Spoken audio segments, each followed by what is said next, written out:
الحق على الباطل فيدمغه فإذا هو زاهق وَلَكُمُ الْوَيْلُ مِمَّا تَصِفُونَ.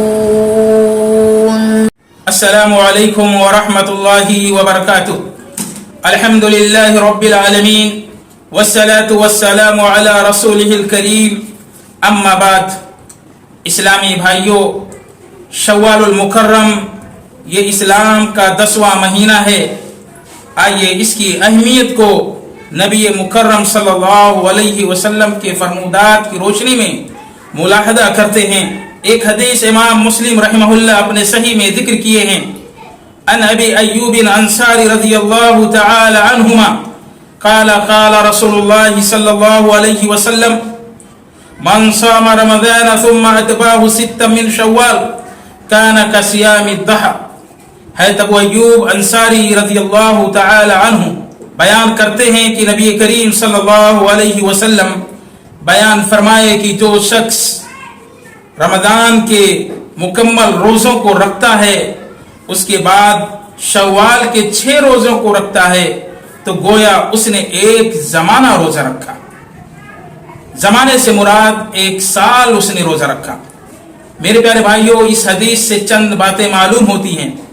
پہلی بات یہ معلوم ہوتی ہے کہ ہمیں شوال کے 6 روزوں کو رکھنا چاہیے، اور آپ صلی اللہ علیہ وسلم کے اس فرمان کے مطابق بعض علماء نے کہا ہے کہ شوال کے 6 روزوں کو رکھنا مستحب ہے، اور بعض علماء نے کہا ہے کہ سنت ہے. دوسری چیز کہ نبی کریم صلی اللہ علیہ وسلم کے اس جملے پر غور کیجئے جو آپ صلی اللہ علیہ وسلم بیان فرمائے 6 من شوال. یہ جملہ ان 2 نظریوں کو رد کرتا ہے جو مسلم معاشرے میں پایا جاتا ہے کہ شوال کے ہم 6 روزوں کو لگاتار رکھیں. ایک نظریہ تو یہ ہے، اور دوسرا نظریہ یہ ہے کہ عید الفطر کی نماز کے بعد دوسرے دن سے لگاتار ہم 6 روزے رکھیں. یہ 2 نظریہ ہیں، اور آپ صلی اللہ علیہ وسلم کے اس فرمان پہ آپ غور کریں گے تو پتہ چلے گا کہ 6 من شوال یعنی شوال میں ہمیں 6 روزے رکھنے ہیں.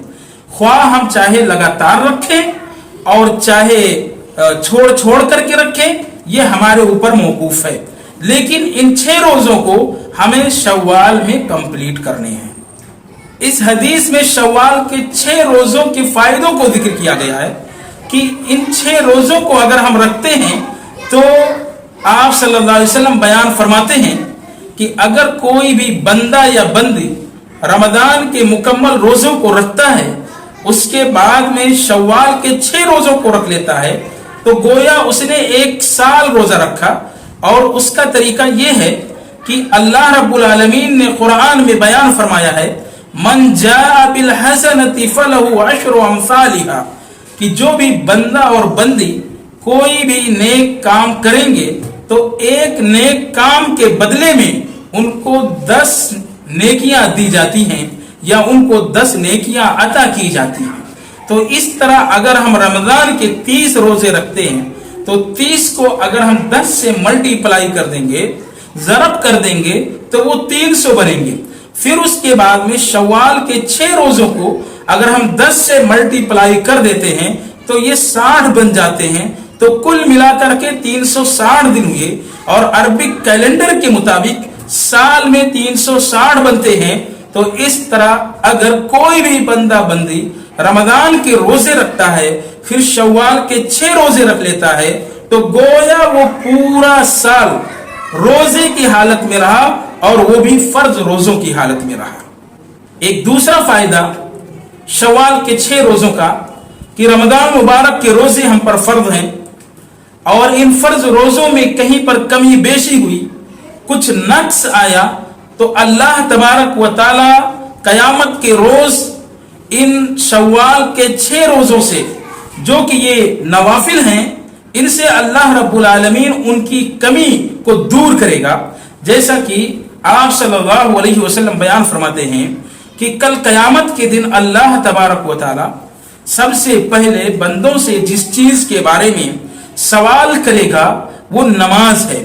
فرض نمازوں کے بارے میں اللہ تبارک و تعالی پوچھے گا.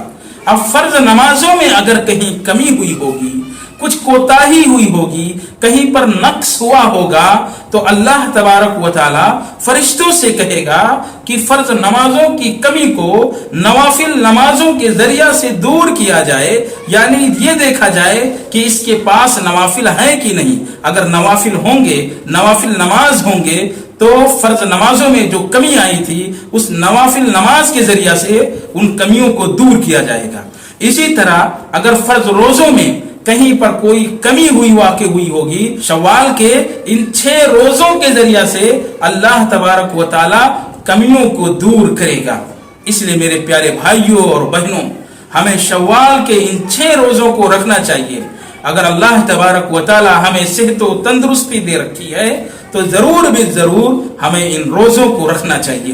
آخر میں اللہ رب العزت سے دعا ہے کہ الہ العالمین تو ہم تمام لوگوں کو خوب نیکیاں کرنے کی توفیق عطا فرما۔ الہ العالمین تو ہم تمام لوگوں کو شوال کے ان 6 روزوں کو رکھنے کی توفیق عطا فرما۔ آمین، تقبل یا رب العالمین۔ والسلام علیکم ورحمۃ اللہ وبرکاتہ۔